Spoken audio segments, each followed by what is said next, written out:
welcome. Welcome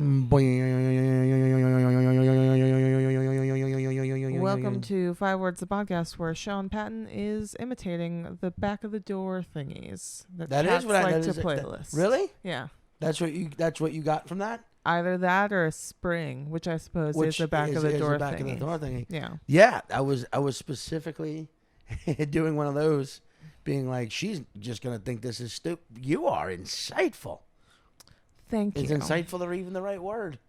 I'll take it. It's a nice compliment. I will oftentimes imitate random inanimate objects, and no one cares. I care. But Caitlin cares. I care so much. Watch, here's another one. Ready? Yeah. Ready? Here we go. Is it you farting but trying not to fart? That's not an inanimate object. Because your farts are inanimate. Hold on, do it again. Here we go. It sounds like the weird ghost that you think the weird monster that you think lives under your bed trying to be quiet. That if the monster under your bed went, no one would be scared of it ever at all. It is a stair creaking. Yes. Really? That is ridiculous. Really? Are you serious? Yeah. Yeah, because the first time was, that's going up the stairs. Oh, I got it when it was descending. Coming. Wow. Yeah. Damn, Skills. I got skills. Got skills all day. How do I market this skill of knowing when you're what inanimate object you're imitating? I mean, if there was ever a criminal who was willing to confess to a crime, but only in an impersonation of inanimate objects, you are the only one who can. There we go. Who can end the tyranny of terror? Of terror. Yeah. This is one of those episodes where you're like the opposite of terror, pure elation. True.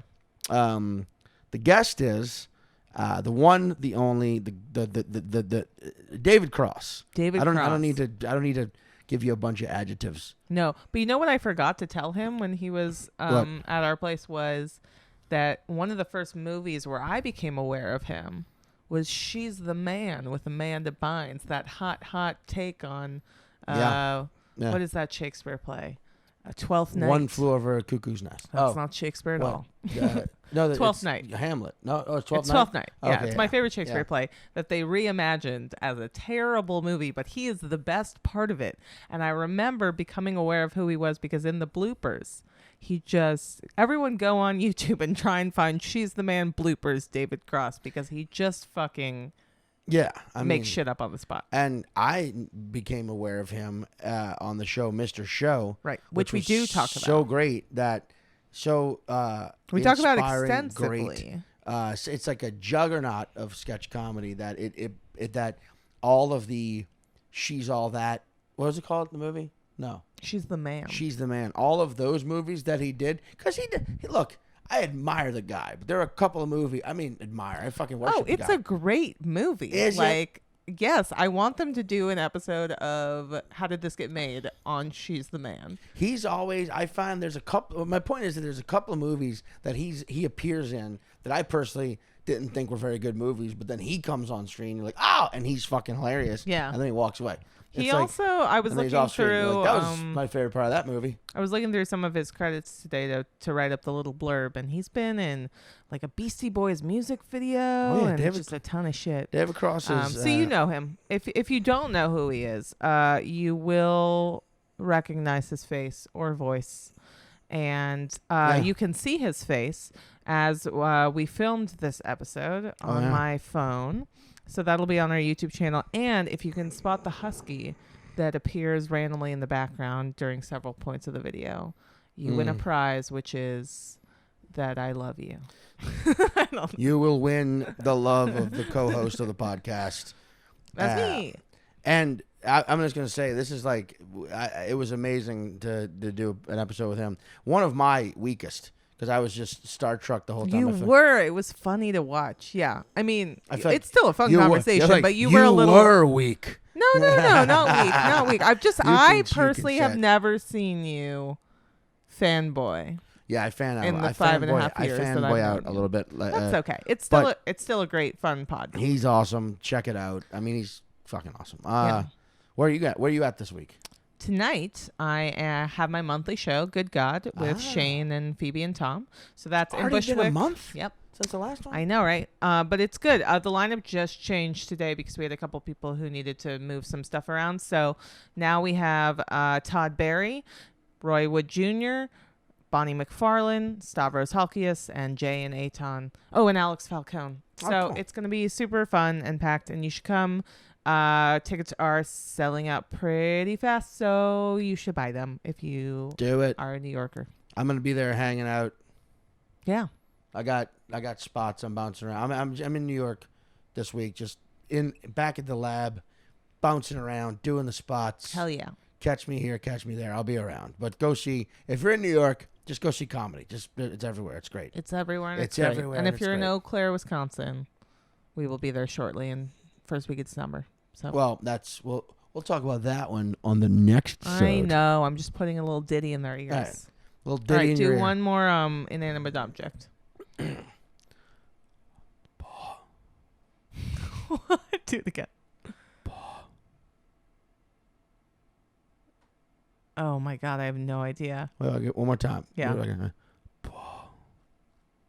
Is it the sound that fog makes? No, it's the sound that comes out of a shampoo bottle when you right before. When it's full though. But it's full before it starts farting. So it's before it starts squirting. Yeah. Just a little bit. It's beautiful. All right. Well, enjoy the episode, everyone, and we will talk to you soon. I don't know how to get off of this. Bye. Listen. Bye.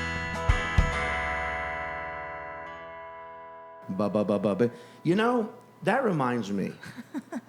This is how I like to start every episode. Welcome to 5 Words. The podcast. That's Caitlin. Right off the bat, our wonderful guest. This is a big deal for me. David Cross. Yeah. It's a big deal for me, too. Huge deal. Huge deal. I haven't been on this part of Pacific Street in a long time. Yeah. Oh, yeah. Yeah. This, the 5 Word Studios, as you know. Are you, usually on the other north of Atlantic or south of Atlantic? South. No, sorry, north. But I haven't been on this side of this. I'm usually on the other side of the street when I'm walking. Yeah. Okay, This so this side of Pacific Pacific. side. Everyone knows the northern side of Pacific Street in Brooklyn is where the Roustabouts, they were a gang Yep. of Roustabouts that were really into some shit. Hey, yeah. real And then quickly, they opened up the is doggy daycare next door. Is the 5 Word studio on? Is the 5 Word camera on? Uh-huh. All right, just wondering. Yeah. Next door to the 5 Word Studios is a doggy daycare center. I just picked up their little. Do you have a dog? Their thing. Yes. Oh, nice. Oh. Yeah. Otherwise, that'd be weird if you Yeah. just did that. It's like, I just like collecting. I'm like a pedophile, but for dogs. Yeah, a pedophile. But I don't know how much. She's like in advanced deterioration stuff, so I can't really do. But if they have a walking service and whatnot, so I just Based on what I know of you, I'm gonna guess you have a Boston Terrier English Pit Bull mix. I'm going to go for a much larger dog, like a Greyhound's Golden Retriever mix. Really? Yeah, that's my guess. Well, Caitlin's closer, but Okay. it's neither really. She was a rescue dog. I got her when she was a tiny little puppy, and she's a mutt mix. And I did one of those DNA swab things that you can do for dogs. Mm-hmm. And there's nothing. She's not 50% of anything, but there's a whole lot of stuff in the mix. But what she's the most of, which is still way under 50%, is a mix of Rottweiler and Akita, but she's way more Akita. Like she's got Rottweiler coloring, but the bone structure and everything is much more long hair Akita. Akitas are very. I did not know there was like a 23andMe for dog. I did not know that. Yeah, for dogs. It's I can't remember the name of it, but yeah. Somewhere out there is a comedian with a fucking hot closer about how his wife 23andMe mixed for up her dogs. 23andMe with dog. Oh, I'm sure. Switched those right up and just, boy, did insanity ensue. Yep, they just really wanted to use the word bitch. Even though, oh yeah, true. Yeah. That is like, okay, so the thing about being a dog owner Yes. in New York, because How long have you had this dog? She's 13 and a half, going on 14. Yeah. Yeah, and she was great for really energetic and playful for a long time, and then about 3 years ago, started heading downhill. I have a bit about it now, so that's good. Okay. Her pain and suffering. God, wait, Oh, I'm not. I didn't just shit on your bit about mixing No, up. not Wait a Not second. it. Wait, do you give her weed or any I do CBD? CBD oil. Yeah? Yeah. Oh, is that what you're going to bring up? Yeah. It's like Yeah. a thing. She's for on a dogs bunch now. of meds, and we give her CBD oil. I can't really tell if it. I actually no, that's not true. The CBD oil kind of coincided with the. She was on a bunch of meds. We take her on or off and get adjust her dosage and stuff as she was on gabapentin for a long time, and it just made her kind of a zombie, and so but I want to make sure that she's not in pain. Yeah. And we kind of pulled back the gabapentin and substituted CBD oil, and I think that has made a difference. She's a little perkier, a little more, but also, we got a kid, and I having watched my daughter interact with this dog, this sounds like a bit and a joke, but it's not. I mean it sincerely. I now have a new understanding, more information certainly, and to all those horrible stories that you read. Somebody was, this kid was attacked by a pit bull, and and I can see if there's a strange 3-year-old. Yeah. And that kind of energy, and a dog is like eating or something. I can see a dog turning, chomping, they're going, get out of here, and doing what, and for a 3-year-old, that's going to be severe. Yeah. Oh, yeah. Yeah. For a 30-year-old, that would be severe. Yeah. I mean, like, But, well, I mean, where your calf is, a kid's face is. A kid's face, yeah. I just have I have a better understanding of like, certainly not that the kid was asking for it, but now I can see why those things happen. It might not have just been the dog just snapped and went after the kid. Like, I see kids playing. They just don't know, And, actually, the dog that is in the background here is this husky that I watch occasionally, and I was also babysitting. Oh, thank you. I was babysitting our neighbor friend's dog, 1-year-old child. And it happened to coincide where I was watching the kid and the dog needed to be dropped off.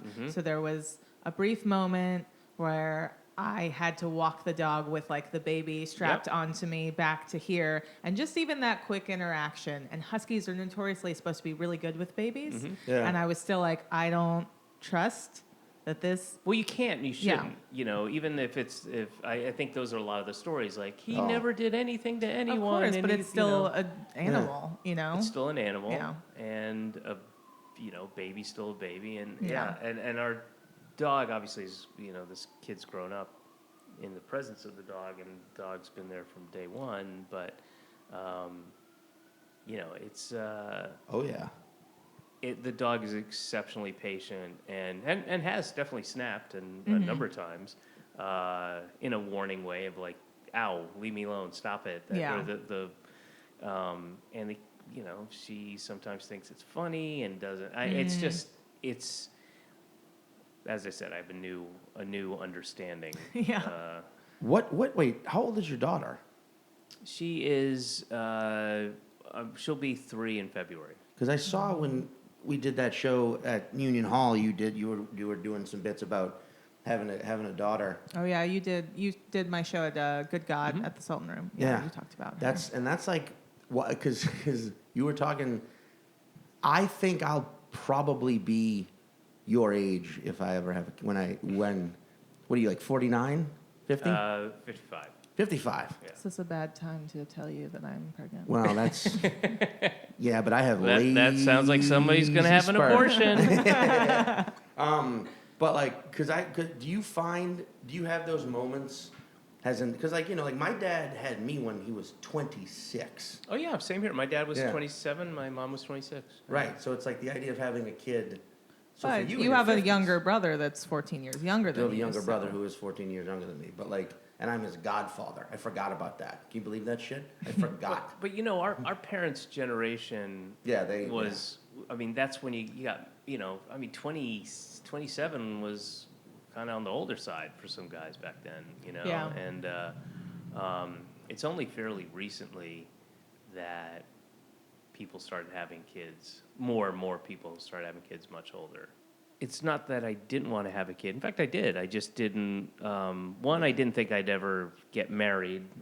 Not in some marriage is a patriarchal bullshit, nothing like that. But I just didn't. It didn't make any sense to me. It didn't seem like anything. I was an anti-marriage. I just didn't see myself getting married, and then, and that will. Yeah. 80% of the 90% of the time, you're not going to have a kid if you're not married, or You got married. You got married. What? 6 years ago? 7 years ago? Something like that. 7 years ago, yeah. Yeah. Was it something that you started to see when you started dating your wife, or it was something that she really wanted that you were like, I don't care? No, we were both. We got to a point where we wanted a kid. It wasn't urgent, and we stopped using any kind of protection. Oh. And then when we decided we were going to be more proactive about it, we started. It got to the point where we were trying for a year, where we had the apps and the ovulation apps and all that kind of stuff. Right. So we were doing that, and there's these sticks that tell you when to whatever. And we were doing that. That was probably, we tried informally for a little while, and then we had a year of we need to try to make this happen. Yeah. And then it was to the point where I was going to go to get my sperm checked, and we were going to go to a, what do you call them? The fertility. Like a fertility clinic? Yeah. Well, whatever that next step is after you can't have a kid for a year. We were going to take that next step, and literally almost a year to the day that we just we were officially trying, she got pregnant. Oh, Almost a year. And I was we were going to make an appointment, and I was going to go get checked out. Yeah. Wow. Yeah. And starting to get in your own head about what have I done to my sperm? Well, I because of the number of women that I've had, have had abortions with my kid, I wasn't that concerned. It's a true trail of tears, and anyway, yeah. It's actually one of it's a great joke from I can't remember where I do not remember what you did it on, but man, did it fucking kill me. Having a kid's not hard. Oh yeah. Try talking to your Try talking to your girlfriend. We're going to do her third consecutive abortion. That's hard. Such a great joke. That is hard. Well, that's actually because that's I think about the first time I saw you live in. I think I might have told you this a couple of years ago, maybe 5 years ago in Chicago, eating a hot dog. You, myself, Kyle Kinane, Posehn. Oh, was it the festival? It was the last ever JFL Oh, Chicago. wow. Yeah. Yeah, Was it that crazy, the secret loft show? Or not secret loft, but you know what I mean. The secret, it was like a warehouse type thing. Yes. Yeah. Okay. We're eating hot dogs. I was so drunk. Dude, I was yeah. I was so, because that was midnight or 1 a.m, and it was, and everybody had done 3 sets by then. Everyone was out of their mind. Oh yeah. And there was actually one of those festivals that was fun because it was so contained. Sometimes you do festivals now and it's we've got 53 shows happening simultaneously, all and webcasting. double the amount of comedians. Yeah. That one was hey, there's a small group of us. We're all doing this one venue with 5 venues in it. It was a lot of fun. But I saw you right as I started doing comedy at the Howlin' Wolf in New Orleans, Louisiana. Oh my God! You mean on that first tour? It was. I'm talking. It was 2001. Yeah. It was maybe a year after you dropped the HBO special. Okay, yeah, I know. I remember that. There's Yeah. That was the tour. I was on a You were filming, right? I don't think yet. No, I think I think that was part of. Let me think here for a second. Yeah. No, I don't think I was filming. I think I'd done this like small tour, and then I think that was one of the. I'm literally going by girlfriends because I remember who was there. We all remember things. I remember who I was dating then, and then when I was filming, that was a different girl who's in Let America Laugh, which was Lance Bangs following me around on that tour. So I want to say the Howling Wolf was part of. I'm almost positive it was part. I had done like this little tour that wasn't being filmed yet. Right. It was maybe 14, kind of mostly in the South, 14 gigs. And I was on my way either to the last show in Savannah or on my way back to Atlanta from Savannah in a van with the band that was opening up for me. Ultra Baby Fat. Ultra Baby Fat, Oh, yeah. with Chanel. We were hanging out. I was Yeah, hanging out with with Chanel. Shelly last Yeah, night. yeah. Yeah. I went and saw their reunion in Atlanta. I was Oh, really? my family was in Atlanta for I mean that's where I'm from and that's where my family is, but this family, my wife and daughter and I went down to visit and just happened to coincide with Ultra Baby Fat reunion That's nights That's at the awesome. Earl. Serendipitous, yeah. It was great. It was really fun. Yeah. Saw a lot of old friends. It was cool. I thought they were great. You know what was fucking hilarious about that show was, so Howlin' Wolf at the time, it's moved, but was like a 200-seater, like really at the time a very like dingy, like New Very Orleans dingy. music spot. Yeah. Yeah.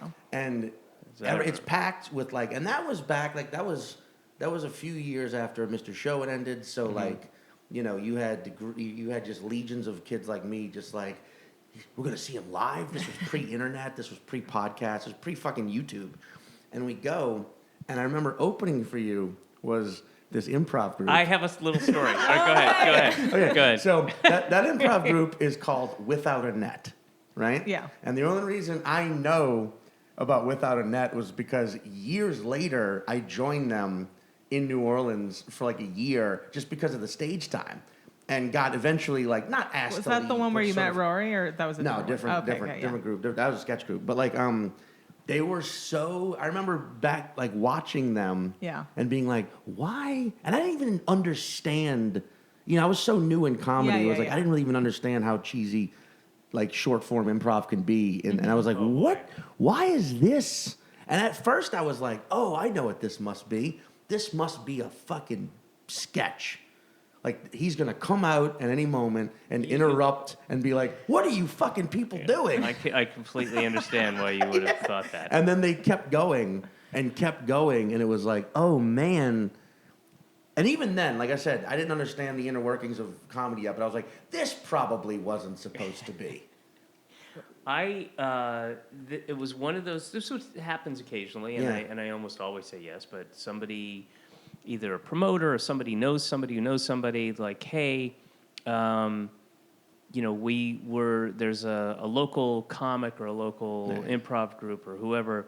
It'd be great if they could open up, do 15 minutes. So I was like, yeah, as long as it doesn't impede on the other stuff, that's fine. Right. And this is one of those occasions, and I remember Without a Net, because it was Without like A-N, it was like the name Annette. Yeah, Without a Net. Without a Net. Like, Oh no. and so it was extremely clever.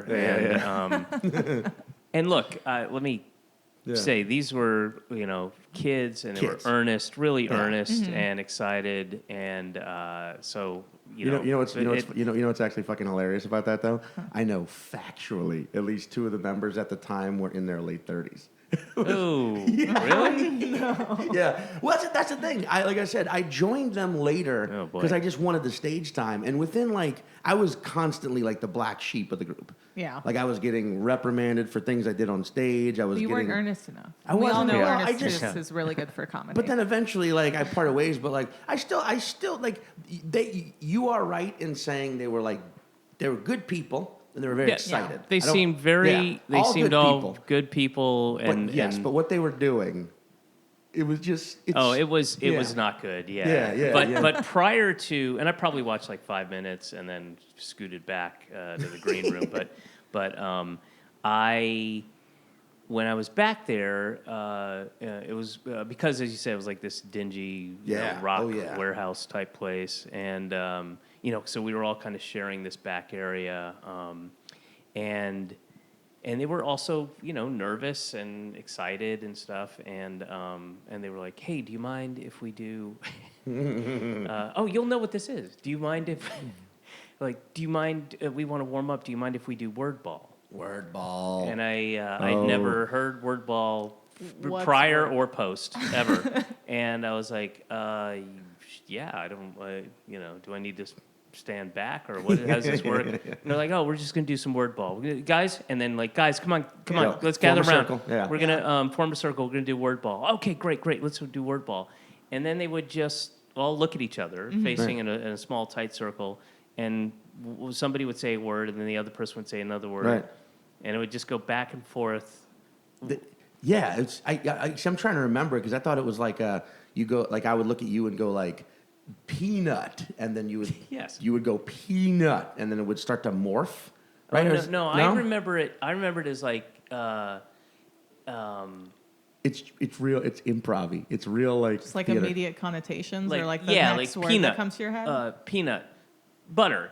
Oh yeah, butter, that's right. That's toast. what it is. Yeah. And they're just all it's peanut butter, toast, jelly, jam. Okay, got it. I was like, and it was going on. I was like, what the fuck is it? How is this helpful at all? This sounds like a really good game when you learn a new language. Yeah, that's probably it. I mean, I could see why. Okay, this is going to help your improv because it's supposed to open up your brain and think jelly Benitez. Oh, I wasn't thinking of jelly Benitez. Right. Benitez brothers. I don't know. Yeah. But nobody was really doing that. It was all like baseball, bat.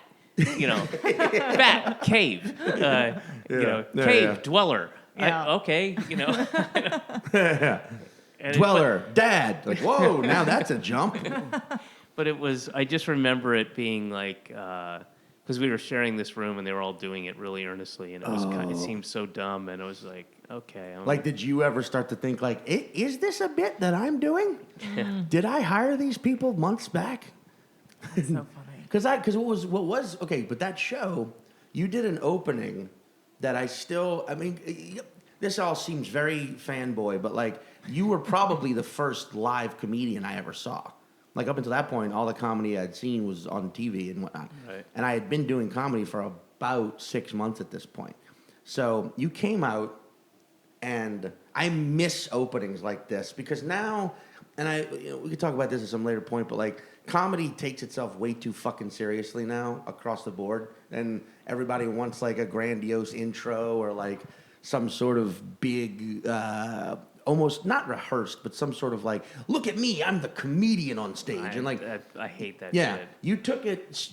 I loved it so much. You came out on stage wearing a beard. Now you have a beard now, but you did not back then. You were wearing an obviously fake beard, and you still rocked glasses back then, right?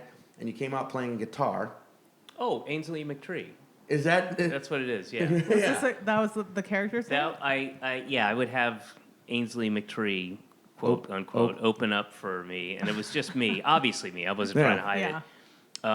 But you can't I didn't know I was doing it back then. Yeah, okay. and the whole thing was like as soon as you started, it was like immediately clear that you can't play guitar. I couldn't back then. I was just tuning. I would just spend the whole time.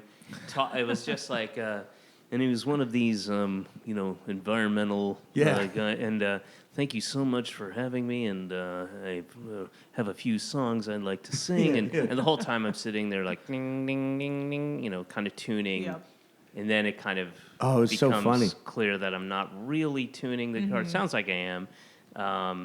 And then when I go to play, it's completely out of tune. Yeah, completely. But and then I remember someone was like, "Fuck yeah," and you were like, "I don't. We're not going to have that kind of language here tonight." It was just a very like, and then. This is what blew my mind was that you fucked around enough to where people sort of just accepted, like, all right, he's doing this, just this is what it is. And maybe this will be it for an hour. Yeah, and you go, any requests? Does anyone have a request? And one fucking guy, after a few shouts, goes, "Free bird!" And right then, you break it. You take the beard off. You're like, what? Excuse me, what? What did you say? And you stand up. And the guy goes, "Free bird!" And you were like, "Congratulations! You're the 1 millionth asshole to request free bird." And I as don't you remember said that this, at all. a fucking, like, probably one of the members of Ultra Baby Fat came up, though, holding a giant, like a cardboard check made out to the asshole in the audience for $0 for being unfunny. Wow, I don't remember that, but it says something that I would have that ready to go. You had it ready to go. Because you know somebody's going to yell Freebird. Because I was even going to interrupt or interject and say it was probably Freebird, because that's the thing that people always yell, trying to be funny. Wow. And that was fucking hilarious. But then cut to after the show, because I knew one of the guys and Without a Net, he was like, this was way later. Like the band, like Ultra Baby Fat was like deep into their set. Like the night had kind of scattered. So they're like, hey, you want to come backstage and the band's about to get off. They want to smoke weed. I had a bunch of weed, of course. And we go and we're back there smoking with the band and a couple of members of Without a Net. And you came walking back. And none of us, they maybe did, but I was like, he's back. I'm in the same room now? This is fucking insane. And I basically 22-year-old version of me just like verbally barfed all over you, just like, oh my God, man, fucking, my favorite sketch is the two guys who bump into each other in the bar and they're like, I'll marry your fucking ass, which still stands. That sketch is brilliant.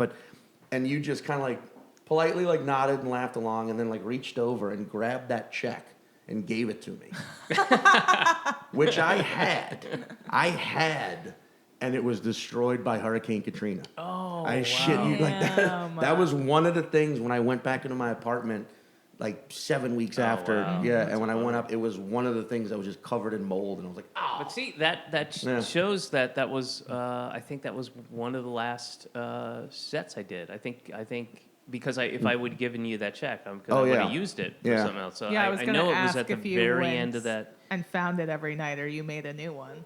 I doubt I made a new one. Yeah, that was. I don't even know where. I don't even remember making that. I don't remember that part of it. I remember Ainsley McTree, and I remember the punchline. I don't remember how I ever got out of it.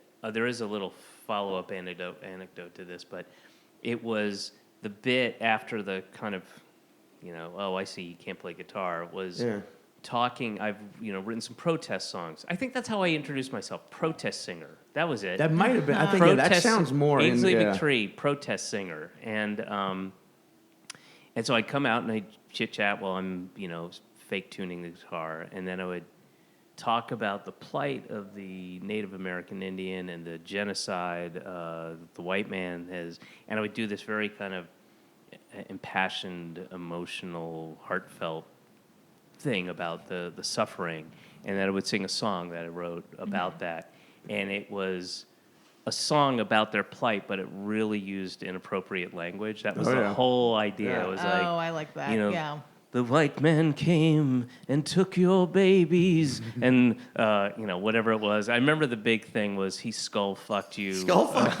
I was just, dude, in my head I was like, he says he skull fucked. I remember. The white man, skull fucked your women, and and about how wrong that was, but it couldn't get past the inappropriate language and symbolism and stuff, and. So, and that was the bit, basically. It was kind of a quick thing. But I did a set, it was at the El Rey Theater, I remember that, in Los Angeles. Yeah. And it was a benefit for, I want to say, it was a school, Catholic school charity thing about raising money for kids. It wasn't like charter school. It was to give kids lunches, whatever it was, in L.A. Right. And somebody asked me to do it, and I did it, and Alanis Morissette was headlining, and I went out and I didn't do any material. I just went and did Ainsley McTree. Yeah. And it was so poorly received. Oh, God. Oh no, I loved it. I was in heaven. It was like 3,000 people, El Rey packed, and a lot of kind of older liberals, kind of do-goody women, like that kind of PTA moms in LA. But yeah, with like the progressive vibe to right. them. Yeah. And and they were not happy. And Alanis Morissette said something really, that was disgusting. And I'm so sorry you had to hear that. And all these people, the woman who was hosting it or whatever, who was older, it was like that, how dare you? And all this. You're like, what? Oh my God. Back when comedy was. It was a song of hope, madam. A song of hope. Yeah. I mean, see that? Yeah, that's what I don't know. That's what I miss a lot because there's times now where comedy just becomes commentary to the point of commentary for commentary's sake. I'm like, I like the time where it was about ideas, and the ideas provided the commentary if executed well. You know what I mean? But like, it wasn't some of the shit now where you're just like, what do you who you're a comedian. It's in the title. Yeah. And it's not just I'm not just talking about like the wokesters. I'm talking about like the people who are even on the other side, where it's just like, man, it's about saying what you want. You're like, all right, well, say what you want then. And you're like, well, it's about saying what you want. I'm like, what is it you want to say? Yeah. Say what you want. That's what I want to say. And it's like, fuck it, you have the platform. Now say what you want. And there's, I really wish it would return to a time where it was about ideas again. I think it will. I think it's cyclical. Well, it's, yeah. I mean, I don't know. And no one could tell. I mean, it's never been this big before, or it has probably, but I don't know. Well, but also this, I think, with the microscopic attention and the laser focus and on everything and the ability to dredge stuff up. Yeah. Well, and to also reference something that you can post. Here's like it's not like you're reading a review that came out 2 days after a show that somebody did, that's long gone, that you can, and that's how you're talking about it.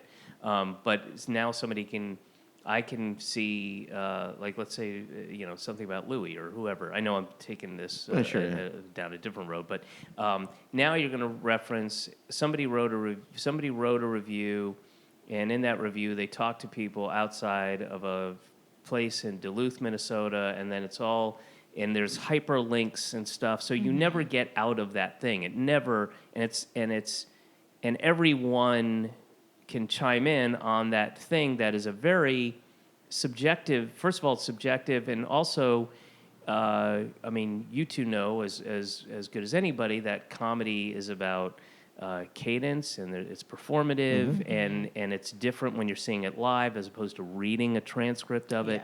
Yes. And I think, unfortunately, I don't think that will ever change now. Yeah. I think we have entered an area where. But to kind of bring it back around, I think no matter what one does, right? And I mean this, even if you're the cleanest, nicest, most benign and innocuous comedian who's very funny. Yeah, sure.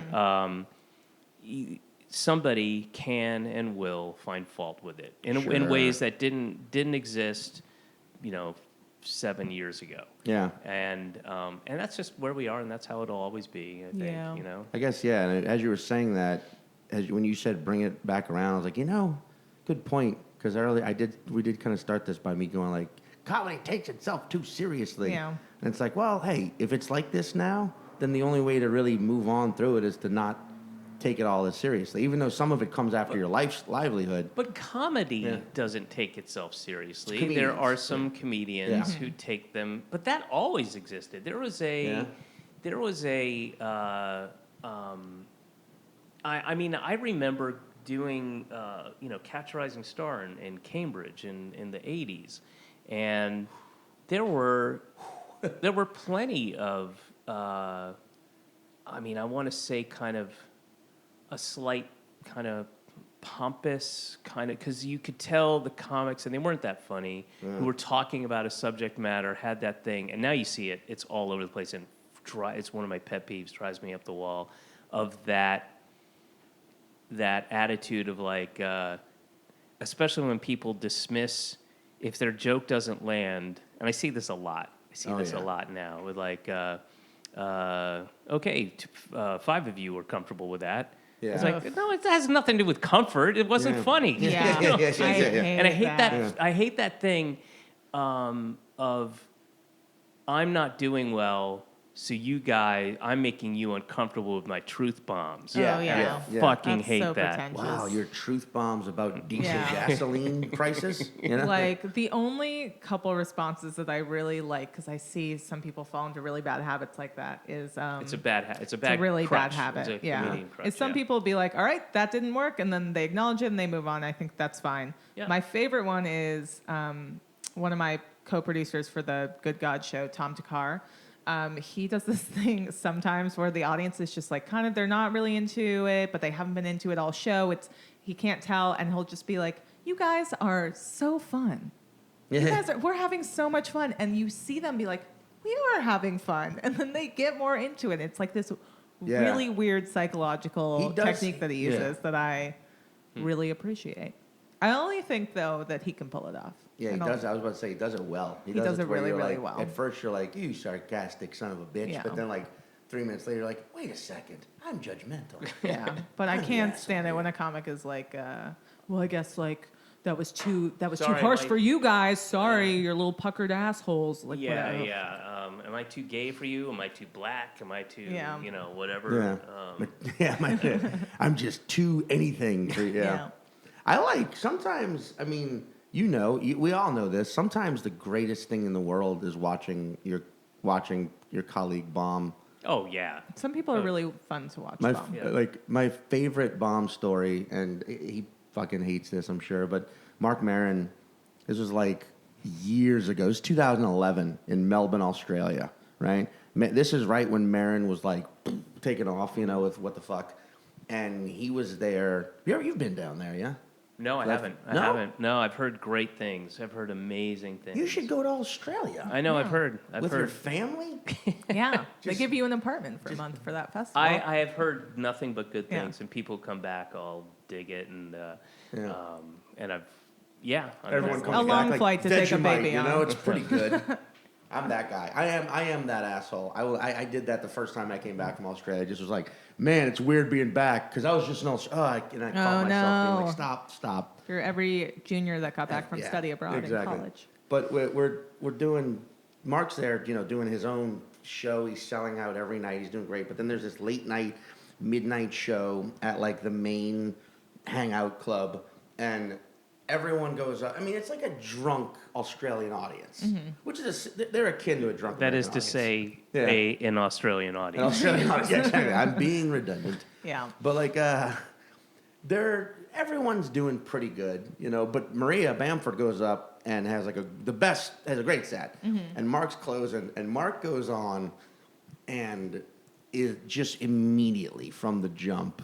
He tries to riff a little bit, and they're not having it. He tries to talk about his experiences with Australian things, and they're just not into it. And then you could see him sort of switch into like A-game mode, and he's doing like bits, and now it's just bombing worse. Oh, no. And all the comedians were just in the back of the room, like chuckling like madmen, because it's funny watching a guy. Oh, absolutely. We all look up to him, and he's eating it. And I can't remember this fucking dude's name. He was an Aussie, but after every joke, he would just kind of to the group of us go, he'd make a bombing sound. Yeah. And as the jokes progressively bombed more, the bombing would get more like, the bombing would just get, and so we're like double laughing. But it was one of those things where then the show ends. He's only doing 15 minutes. So like I go over to him as he's walking out to just be like, what a shit audience. Yeah. Like camaraderie. And as soon as I go, hey, he just right in the eyes goes, fuck off. And I just like back away. And then he just storms off. And Matt Bronger, another comedian, was there. He's like, you realize he wasn't talking to you just now. And I was like, yeah, I hope not, Jesus. And then the next morning, he calls me in my room and is like, hey, man, why don't you meet me in the lobby today around 6, huh? And I was like, yeah, sure, bud. Fuck. And I was like, uh-oh, we're going to have it out, I guess. I don't know. He wants to officially have it out. And he's instead just sitting down there chewing his Nicorette gum. And he's like, come on, let me take you to dinner. Sorry about that. And he took me to this, like, Michelin star rated Oh, that's great. That's nice. Australian barbecue joint. It was fantastic, and ever since then Mark's a very cool guy, but like it was such a moment that like then Was he sober back then or? oh yeah, he still- sober. he This was was sober, I mean, because you knew him back. Oh God, yeah. Oh, God. I just can't remember when. Yeah, I guess 2011 he'd be sober, but he was sober earlier than that. It's just like it's like a But yeah, he was bad. yeah. He was not good. I just hear because it was just a time where like at that time I was like, man, what rage. But now 8 years later, I've definitely had my moments of like, fuck. Yep. But whatever, it's part of it. Yeah. You say it, you were like, yep. Like, Yeah.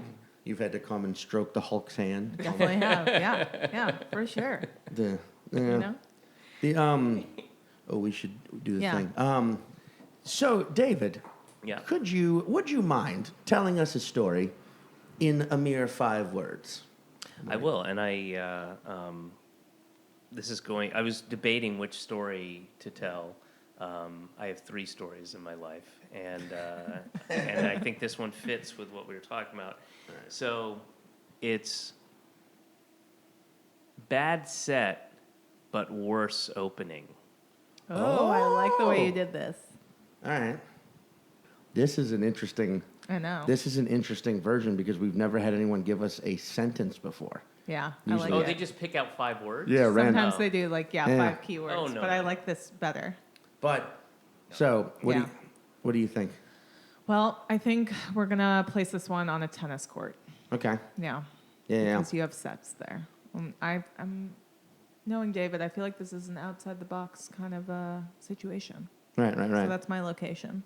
Yeah, I feel like there was a time because I know you had mentioned you've gotten older and you wanted to stretch your legs, be a little healthier. You've got a daughter now. You're looking up to staying alive to see her through school. So you started playing tennis. Yeah. Right, and that is just everyone knows Brooklyn, famous for its tennis courts. Very true. Famous for its tennis matches. Especially in Dumbo now, lots of tennis courts down there. This took place back in Dumbo, back in the Dumbo tennis courts, which a lot of professional tennis players will say it's one of the best places to train because at any given moment, the A or the G or whatever fucking train it is going to go blasting above your head. I believe it's the R. The R, thank you. Yes, there you go. And just rattle your concentration, and you got to play through it. It's just like scoring the winning hit Yeah. at the U.S. Open.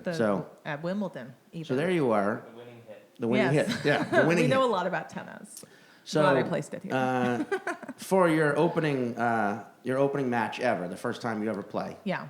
You're a bit nervous because there are lots of people around watching. Yeah. And right, of course, at that moment that you decide to take the first opening swing, the R rambles on by and just like breaks your concentration a little bit. And the ball smacks your opponent directly in the head. Directly in the head. And everyone saw it. Because now people, people's phones are starting to come out. And you can even tell some of these people are dying to tweet out like a David Cross aggressively. Oh, yeah. They're going to phrase Hits it in that tennis clickbaity instructor. way. Yeah. Right. So you, being the natural ability to roll with things in the moment, the comedian you are, start just whacking balls up in the air and letting them come down and smack you. Like, oh, look at that, huh? That's fun, right, everybody? And you're like, hey, tennis instructor, go ahead and whack one at me. Yeah. And they're like, what? No, it's no big deal. And you're like, no, fucking do it. Just do it, goddammit. So they start hitting balls at you. You're taking some. You start handing balls out to the bystanders. They're throwing balls at you. It's a crazy wackadoodle day of tennis. Yep. And And- everyone decides, hey, let's not post this on the internet. Let's just put our phones down. And you And go ahead with the enjoy game it. and enjoy it. And that was the last time you ever played tennis. Yeah. Well, that is freakishly, uncannily. That's exactly what it was. You missed one detail, which is kind of important, but you did get everything else was right. My opponent it was a thing for a charity event, and it was a Right. kid, Make-A-Wish Foundation kid who was dying of MS, and so when I hit him with the ball, which I did intentionally, Right. Right. that's where the audience was like, whoa, the people in the stands were like, that's not cool, and then I kind of did the. Oh, and there were Hitting this up. stands there too, right? Yeah, There were yeah. two stands Yeah, on top of each other, one on Right. top of each Right. other, but other than that, you nailed it. Yeah. So see, I knew I'd heard about this. Yeah. Because it was one of those rare. It wasn't that long ago. Yeah, it wasn't that. Yeah. I knew it Yeah. wasn't going to be a comedy story. Yeah. So So, that was the story of David Cross. Podcast over. David Cross and his tennis for the MS kid. Yeah. What's the real story? Yeah. Well, you know that's a story was a fantasy when Caitlin said everybody decided to put their phones down and not Oh, tweet I it. know, right? Oh. That's when the suspension of Unspokenly, disbelief yeah. was too far. So, this is a long, long time ago. I want to say 1999, maybe 98, 99, or something like that. Well, Me too.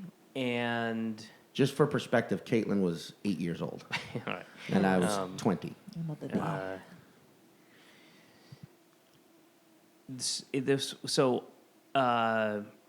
trying to think. I've told this like 2 or 3 times maybe in San Francisco where this took place, but I'm trying to think of the best way to start. All right, so it's a story about one of the most awkward sets I've ever had.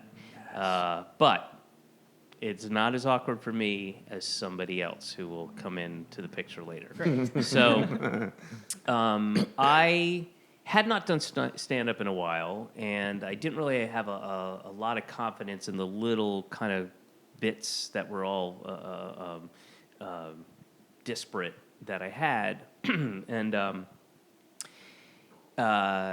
so know that, and also know that I had was continuing to go through a very difficult breakup, one of the worst I ever had for me. And so there was one of those Comics Come Home tapings that was going to be in San Francisco. Wait, what were those?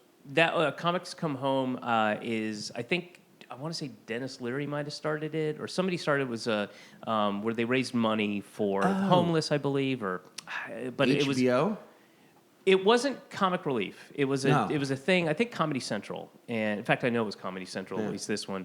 And they had done it in Boston, and with a lot of Boston comics. And it was a big night. They film it. I think it's on Comedy Central. I know and it. Okay, no. Now I know what you're talking about because I might have some of these details wrong, but I believe it's Comedy Central. I think Dennis Leary started it. Okay. And they would raise money for MS Some kids who want to play tennis. Yeah. And they did one in San Francisco, and a good friend who was a manager of like some of your favorite comedians, an old friend, Dave Rath. Oh, Dave Rath. You know Dave. I know Dave. Yeah. So Yeah. Dave was my manager Sean's for old like man. 7 was he? years. Yeah. Okay. So Dave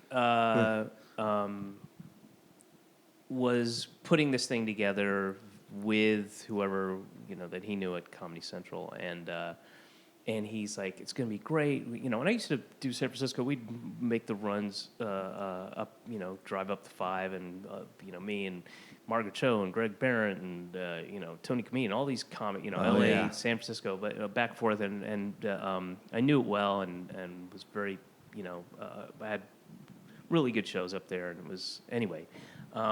And that was when San Francisco was still San Francisco. When it Yes, not yes. what it is Yeah. now. Yeah. Man, what a It's bummer that place turned out. I It was so awesome, and now it sucks. It's frightening. Yeah. It sucks. Like It's when what you're in a bar and It's- there's like a 26-year-old exec ordering a round of like blueberry infused fucking. But I mean, forget that. Just the actual character of the Yeah. entire city. Yeah. I mean, people bitch about New York, and rightly so. Like Sure. those pockets changing, Lower East Side and East Village, it'll never be the same. Blah blah blah. And they're right, but no, not one. And I travel extensively. Yeah. I haven't seen one city undergo Dude. as Yeah. massive a change. And that I include Seattle, I include Portland. Yeah. Nothing has changed as severely and dramatically as San Francisco. Especially like the homeless situation where you're like, Oh, there are yeah. tarp It- cities. Like help these It's people. just it used to be one of my favorites, and now I don't. I'm like, I don't want to go there. You Yeah. know, it's a bummer. But anyway, so there's this show, and Dave calls me. He's like, man, we're putting this thing together. It'll be great, and blah blah blah. All these people are doing. It's like, I don't feel really comfortable. I'm not, I don't have I don't even have like 15 minutes ready to go. This is stuff I've been dicking around with. Oh, come on. And then I found out this girl who, we had gone out for like 3.5 years, something like that, 3 years, and then broke up. It was really bad. It was ugly. It was not. I didn't take well to it, and I was like, I can't be up there when she's up there. It's too soon. I'm just gonna get nervous and weird, and he's like, no, it's gonna be fine, blah blah. And eventually talks me into it after numerous conversations, and with the caveat that I'll do the set and I'll do it, but if I'm not happy with it, I want it cut from the show, right? Because I'm telling you, I don't think I'm ready. And he's like, and he goes back with the Comedy Central people, like, they're cool with that. That's great. Just come up. It's going to be fine. I know you, man. It's going to be great, et cetera, et cetera. So I go up there, and, it's a lot of friends. Marin was there. Actually, Marin did that show, and amongst, many other people, all these friends and great comics. And also this girl's up there, and I'm doing okay. I'm kind of keeping my shit together, and the more that everyone's in the same room, the better I'm getting. Whatever. Right. Yeah. So I go to do.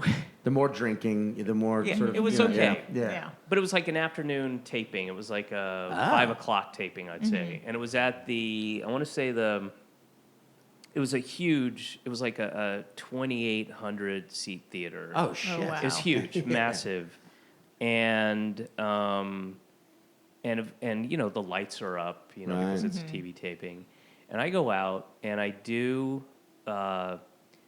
So the first bit I'm going to do has this intro music, which was like this Western type song that I got from a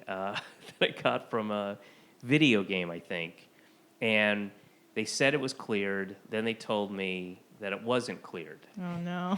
So that's my opening. It's my opening. Like, it's this thing I've done a couple times about. It was like when El Nino was popular. I would come out and do this narrative thing about El Nino, and so very like right.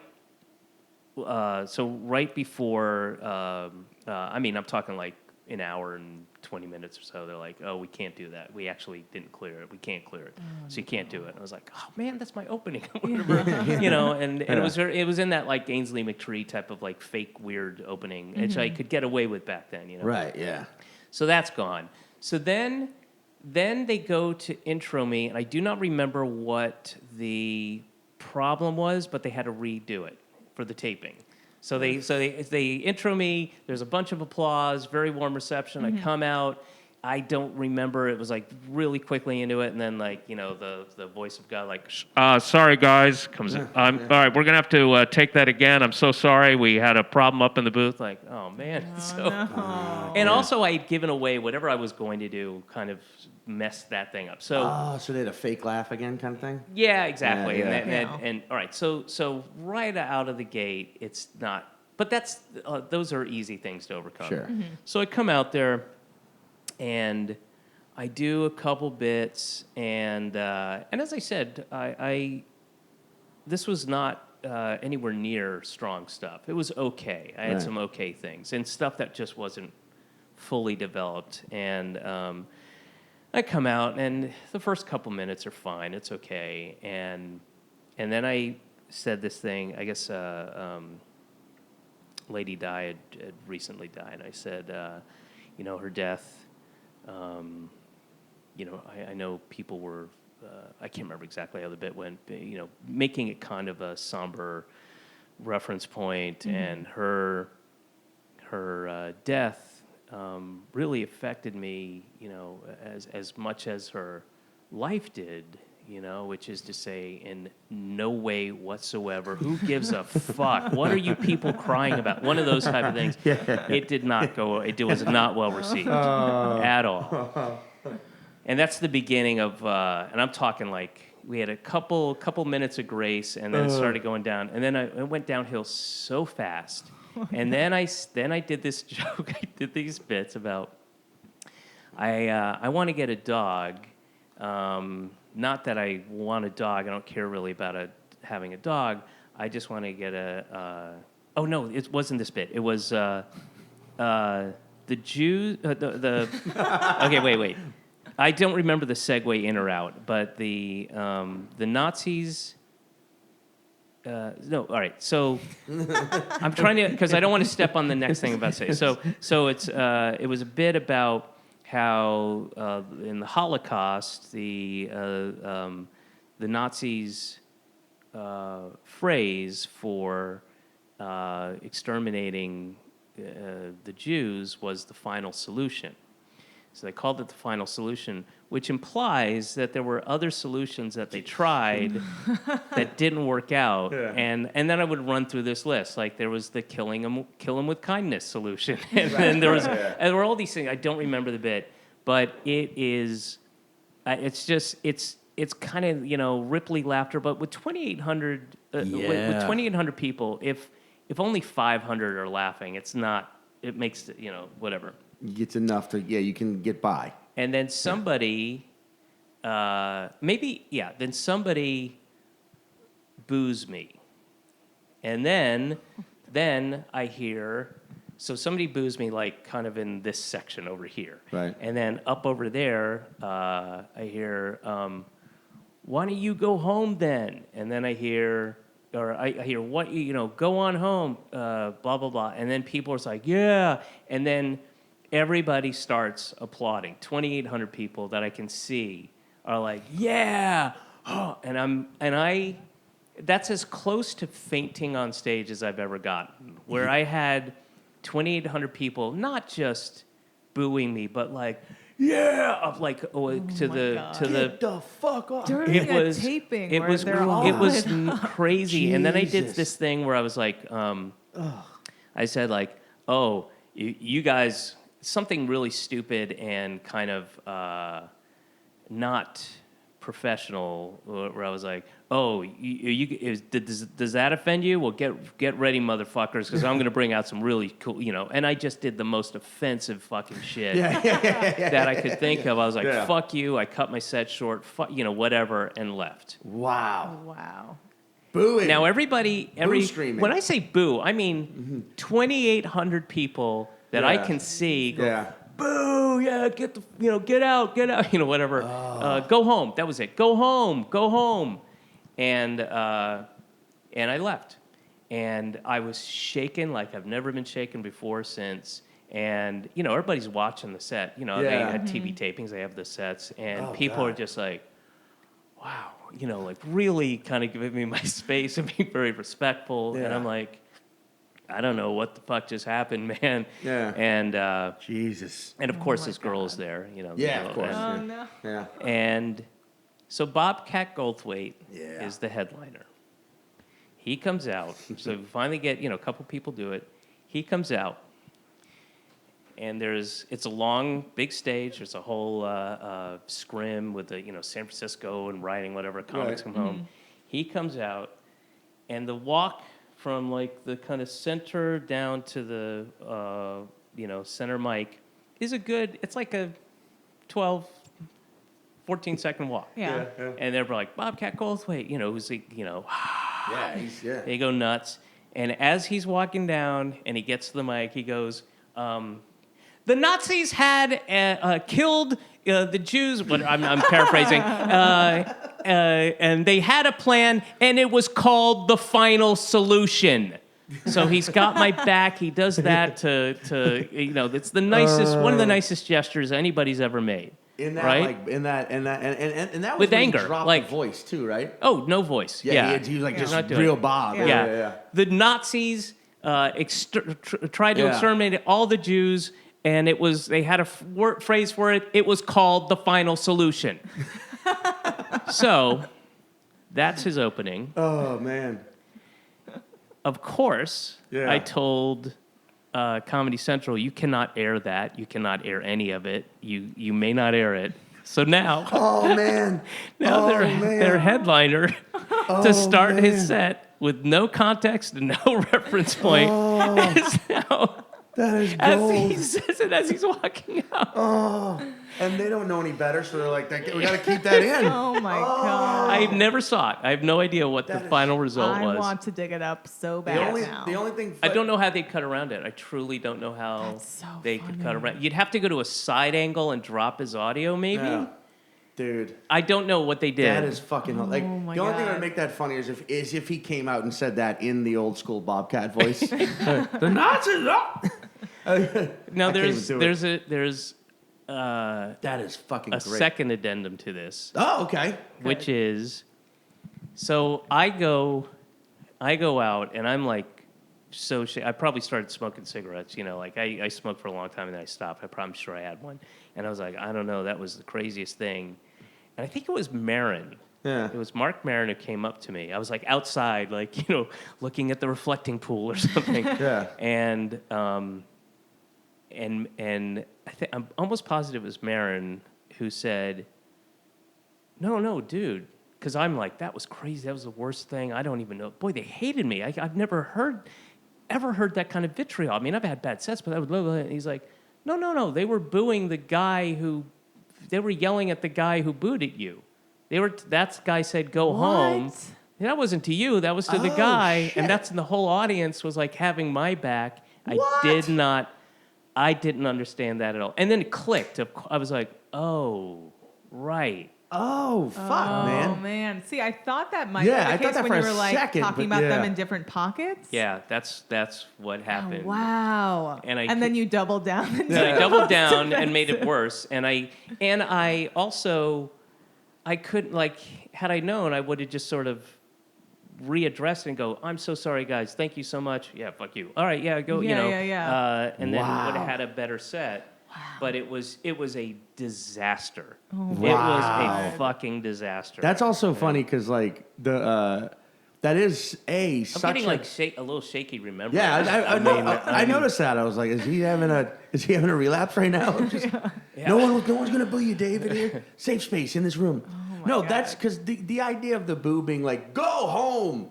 I like that because that is such a that's such a Bay Area like friendly like go home and collect was also Go yourself. home and boo. It was also called Comics Go Home, right? So, Yeah. like, I bet whoever started that thought they were being clever or whatever. That is such a fucking man.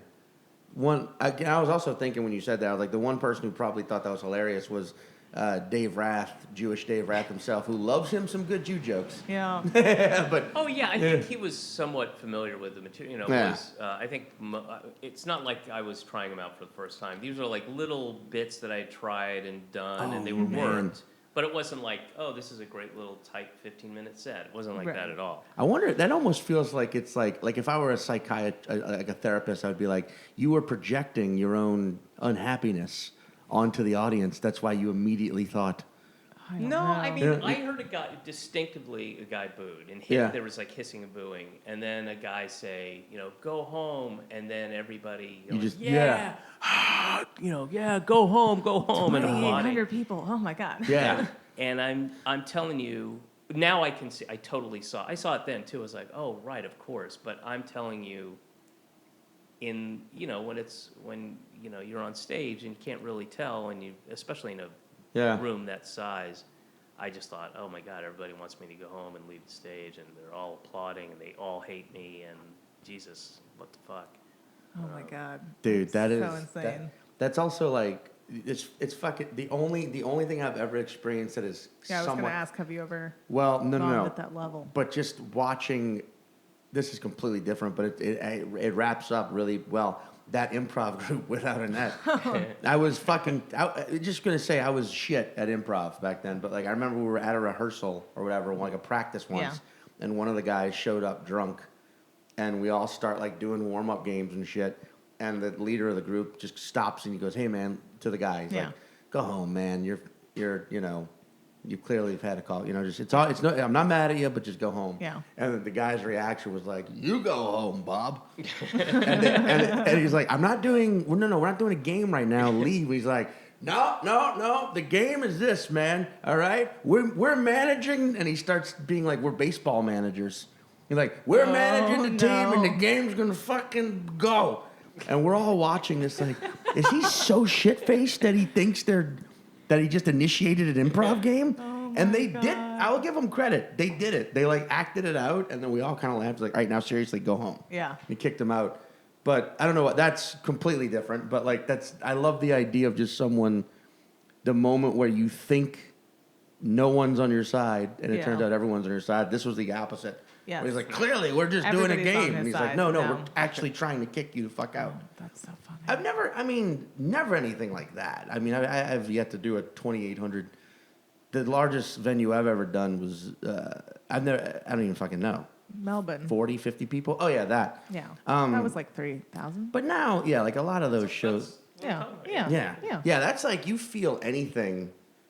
I mean, you've performed in venues that big, I'm sure, since then. Like, it's such a, there's such a, like, moment of, like, I'm afraid to go any, I don't. I don't really care for them. They're definitely there's definitely a. It feels great when you kill in a 3,000 seat theater, but the sets are they're just different. I don't like it. Yeah. I don't these folks who play Madison Square Garden. I mean, it's just I can understand doing it for like, hey, I played Madison Square Garden and I rocked it and it was great, but there's just no. There's no connection. Zero. None. Zip. Yeah. There's none. And people are looking at a screen and you're... I don't know, man. They're once you get past like 2,200, it just starts feeling different. You know?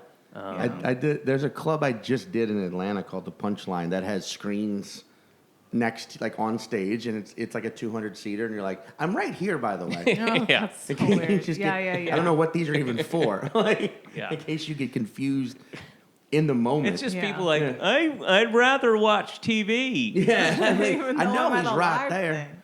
Oh, wait, because you grew up in Atlanta, so you know. Yeah. But that place now is completely. I mean, now that Hollywood basically. Oh, Atlanta's not even remotely like when I was growing up. It was. It was. I was in the suburbs, and even the suburb was pretty rural. You know, where I was like Roswell, Alpharetta area. If you know damn, it. yeah. Yeah. And now it's all kind of connected, one big thing. But there was, it was, and it had a real identity crisis. Like it had no. It was one of those cities, and you see this a lot in different places, like. We're the New York of the South. Like, no, you're not. Nah. And there's like we're as good as other cities. Like it had that kind of thing when I was a kid. And because you did that one bit about on one of your albums about the Light Up Atlanta. Oh yeah, Where that was all real. That was all. They just light up all the skyscrapers and do fireworks at the same time. No, there were. I don't think there were fireworks. If I recall, it was just lights. It was just the lights, and then bands. It was like they closed down some streets and stuff. And I actually since met people who were at that one, or have like written on a Twitter or something like that. I was at that, and I think they did it twice. I think they did 2 years of it, and this would have been 82, I think. Jesus, they only did two. They did it twice, and we're like, let's not even try for a third. It was just dumb, and anticlimactic, and dude, that's. Yeah. I don't know. I feel like Atlanta has more of an identity nowadays. Oh, for sure. People like really rep it. It's completely different. I mean, it's literally 4 times as big as when I was growing up. Yeah. You know? I mean, it's New York doesn't feel like it gets bigger. It just feels like the action moves to different places. Yeah. So you don't have that same sense of growth. Obviously Brooklyn is getting bigger, but But like Atlanta was like literally it was 25% of the size of what it is now, and offering 25% of what there is, now there. But and even that might be inflating it a bit. I mean, it was less than 1 million when I was a kid. Crazy. And now there's like 5.5, 6 million people there. And it's like it's fucking crazy now when you like. I mean, I felt like when I was growing up, the cities were all dangerous, all of them. Like as a kid, you were. Just Where'd like, you grow up? New Orleans. Yeah. So but I mean, I grew up in like the suburb Chalmette and then Slidell, which is similar to what you're talking about, Yeah. like the suburbs of New Orleans, and like it seemed like cities were all dangerous as a kid. Now you go to like any city in America, and they're all having this like. Oh yeah, research for sure. Yeah. Yeah, like research because everyone's just moving. All of the kids who grew up in the suburbs are like, I'm gonna live in the cities now, and have families in the cities, and I'm gonna dogs, and it's all. And then, so what are the suburbs going to become? Probably just festering shitholes for people to collect guns in. Really, you know what I mean? But like, That's where all of the drug dealers move. yeah, no, right. The suburbs become the dangerous area. Like, don't know. I don't know. Well, the opioid crisis isn't. Oh, for it's sure. not in the city. It's not in the cities. It's, Yeah. I mean, it's suburbs and rural. You know. Yeah. That is, I mean, hey, just remember, when in doubt, Don't do opiates. don't. No. I've done opiates. Come on, they're pretty good. Well, I was trying to look for like a perfect way to wrap this up. Yeah. To like tie it back into being shouted at by 2,800 people. Well, you know But what? sometimes you hear a story like that and you're like, man, I'm glad. I got like empathetic shaking. Yeah. Yeah. Woof. I'm sure something like that will happen to every comedian. It's not as long as you have the kind of happy ending where somebody comes over an hour later going, "Oh no, dude, they weren't. You didn't understand what was happening." Then you feel better. But that sensation is pretty crazy. Yeah. Did that carry over like the next time you got on stage? Were you like shakier, or you just realized? Not that I remember. I don't know when the next time was. Again, this would have been like 98. Probably 90, 97, 98, something like that. God, what a time. And I mean, I think I was still doing Mr. Show. Pretty. Yeah. And also when you're back home, which then would have been L.A., and in the comfort of your, the shows that you do with all your friends, for your friends, then you can really get comfortable again. And I'm sure I told the story, a couple times, whatever my next kind of alternative set was, Yeah. Yeah. I love the idea of like you walking out of there and they're like, David, look. And they're just all like, David. Well, it wasn't like that. It wasn't that. We love you, David. Like, what? We are the Star of David, a 6-point alliance that supports. It's against the final solution. Because he's Jewish, right? You're a Jew, right? Yeah. Well, I was brought up Jewish. I'm not. Really. Both of you. Yeah. Caitlin grew up in L.A., so all of the L.A. you knew, because I think the same thing about L.A., where you go there now and it's like I can't imagine what this was like 20 years ago, but it can't. It wasn't that. It doesn't feel like No? it's changed Yeah, that much. it doesn't Other than change downtown, that dramatically. Like, cropping Downtown, up, downtown is that's the neighborhood that's gone wildly through the most different. change, I think. Yeah. Well, also Culver City, which was just nothing. There Yeah. was nothing over there. And like I do feel like Silver Lake and Los Feliz and that whole area was mostly just families when I was growing up, and then has cropped up to be a lot more artists. And I moved there in 90. I moved there in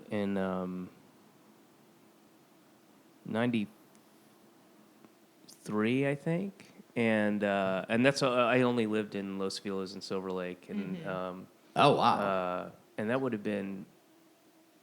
So it was kind of and I've been back since a number of times, but it hasn't changed that much. yeah, From when I was there, I don't Wow, think. yeah. I think now Mount Washington and Eagle Rock have changed. definitely. I That's- remember having friends that lived out there, and my mom was like, "That's too far to drive. You Yeah. can't be friends with them." But they're And now they're, like, they're more a part of it. horizontal areas. They Yeah. don't build up. No, they So don't. they Yeah. don't. So there's like a finite. Yeah. They're not. And those streets are residential. They're staying residential. So Yeah. they just kind of change within them. That's definitely true. Whenever I go to L.A., and I lived there for a bit myself, I didn't drive. I just walked, and eventually started taking Uber and Lyft everywhere. And you learn a lot about yourself walking in Los Angeles Yes. at night, because it's not a walking city, and in some I parts get people more are like, "What are you doing?" nervous to walk What are in you LA doing? than I do in New York. Of for course sure. you do. Yeah. But like, I don't know. Like that's That I have seen on this. LA is one of those cities where, because the weather is perfect. It's not. That's a misconception. It's not perfect. Well, because it's one. I don't think it's perfect, but people in Cal, it's that base one season for the whole year. Yeah. It's not deadly weather, I guess is what I'm going for. Homeless people there just can like live on the, and like I've had. They're not going to. Homeless people won't freeze to death. They won't freeze to death. No. So that's literally the only positive thing you can say about the weather. Yeah, that's pretty much it. Yeah, I have seen. And it's good for surfing, I guess. Yeah, and for living in the streets as a surfer. We'll edit that part out. It made no sense. So are you on Twitter? Are you on any of the sites? Any of the? Yeah, I'm on Instagram and Twitter. I kind of sporadically post things, but I don't 3 weeks will go by when I don't do anything, Yeah, and then I'll be on it, and I'll get like fall down a rabbit hole, and I'll I'll retweet or post 8 things, and then another Well, if I'll say this to anyone: just go back, go on HBO now, watch all 4 seasons of Mr. Show. It was his favorite TV It was show. seriously something that good. it was fantastic. And also you see comedy that there was some daring. There were some sketches I watch on that where I'm like, God, I wonder if they could have gotten away with that today. Yeah. I like what? I'm offhand. I can't. Oh, I actually just thought of one. I can't remember what we called it. The guy, the Muslim, Hunger Strike? No, not No. Hunger Strike. You think we couldn't? Do you think that would be tricky to do? Oh my God! I think there would be. I mean, I do not. I don't know about that. I hope not. I hope not. Right, I hope right. I'm being sensitive. But like that was one that I'm like, that is such a funny sketch, and I could see people being like, they are making fun of leaders who sacrifice. Yeah, I guess. There's always somebody who can find something offense in something. Well, the one that comes to mind immediately is the hate mail sketch. Oh yeah. Well, that became the songs. Hey, you're welcome. Yeah. You're welcome. That we freed the slaves. Yeah, and hey, you're welcome. and Don't hey, mention it. Yeah, I've seen yeah. this one. Yeah. and the Indians, we forgive you. Yeah.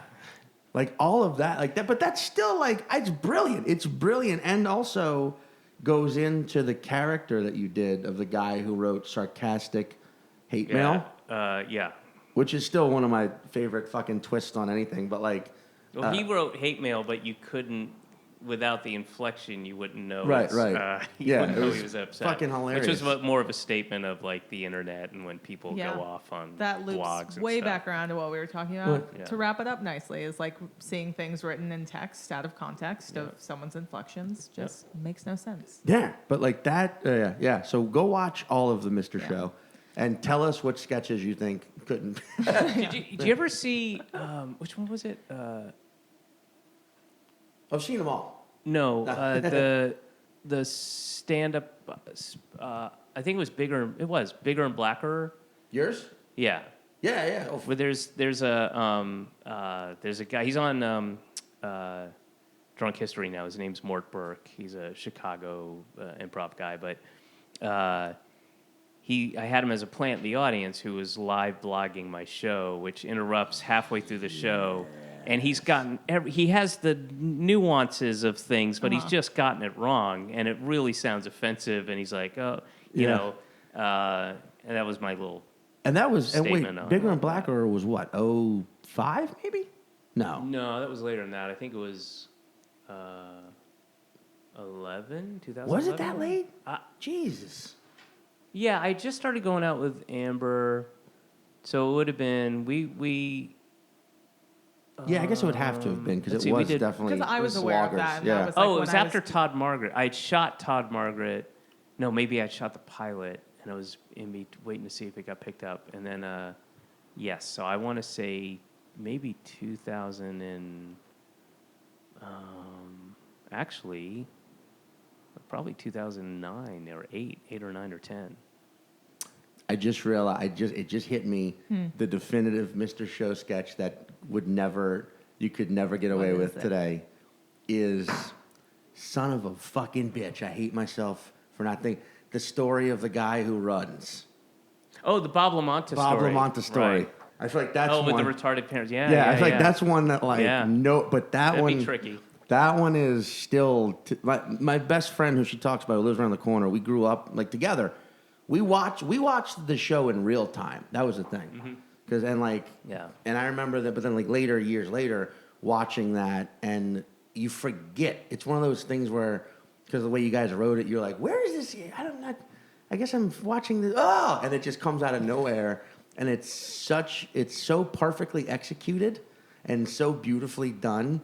And there's no fucking way someone wouldn't go completely fucking ballistic over it. But it's you're so right. like, I think you're right. But it's so fucking like, come on, they're not making fun of. They're just We had a thing. It was called the Dewey Cyrus Awards. Oh yeah, But we had written. That we ended up just for various reasons not doing, but we had written a bunch of the silent movies that we were going to shoot where I played Dewey Cyrus. Okay. And, he's playing a retarded guy. Oh, yeah. And it was playing it for real retarded for laughs in that silent movie overacting comic way. Oh my God. So we had these little here's a scene from the piano tuner or whatever. Yeah. And just for time and it was just too much of the same kind of thing. We ended up not doing it, but they were really those you'd never get away with now. Yeah. Oh my God. Yeah, but it was like a commentary on Ben Turpin, if you know, and there was a guy named what was his name? He was a babe. Oh God, that's gonna kill me. He was a silent movie comedy guy. His whole thing was it was like a baby or what was his fucking name? Silent movie guy? Is a silent movie comedy character that was really like a fey baby. It was like great. It was a real guy. I'll remember as soon as we shut this off. But it was tell us and I'll edit it in. It was fuck, it's just gonna kill me. But Harry. There you go. That's the sound of my brain trying to remember. That'll jog your memory. Harry. I want to say Harry's babe. Anyway, he was popular for a year and a half, 2 years, and but it was all silent comedy. But he was like a gay retarded baby. It was, and that was his thing. And it was something you would never get. You'd never get away with. Yeah, dude. I always thought that was the thing about that whole the awards and the movies A Bridge Too Long, and remember that whole segment where it was the awards were given out to for actors brave enough to play. Oh yeah. Right, and that to me was no, they're not taking a shot at the mentally disabled. They're taking a shot at Hollywood. Oh, absolutely. Its own that exactly. But that's the part no one would ever see. No. They'd be like, but that was the intent. Yeah. That was the whole idea, and then the Last Indian. That's definitely one. Even though that guy is an actual Native American, someone would still probably get offended. Yeah, but I would also say fuck you to that. Yeah, person. that's ridiculous. I mean, exactly. Yeah. There's some really good salient points and that they sound harsh, but they're actual real. They're real actual perspectives on real actual shit. Mm-hmm. No, I encourage anyone go back, watch them. Go watch all 4 seasons. They're only 30 episodes. Yeah. Do you have any shows coming up where people can come and watch and not yell at you to go home? Yeah. I've got. Well, when is this going to air? Probably 2 weeks. 2 weeks. Yeah. No. Okay. 1 week. I will. I have a couple. I have a show tonight with you, actually. Yeah. Parkside Lounge tonight. Yeah. Oh, that's okay. Yeah. And then I got 2 at Littlefield coming up, which is part of the Shooting the Shit, Seeing What Sticks series. And then I stopped booking shows because you got to book them in advance. because I'm going out to L.A. to pitch this show, and hopefully shortly after I get back, I will have a positive response, and I'll be able to. That's what I'll be working on. So I'll be able to shelve the stand-up for now.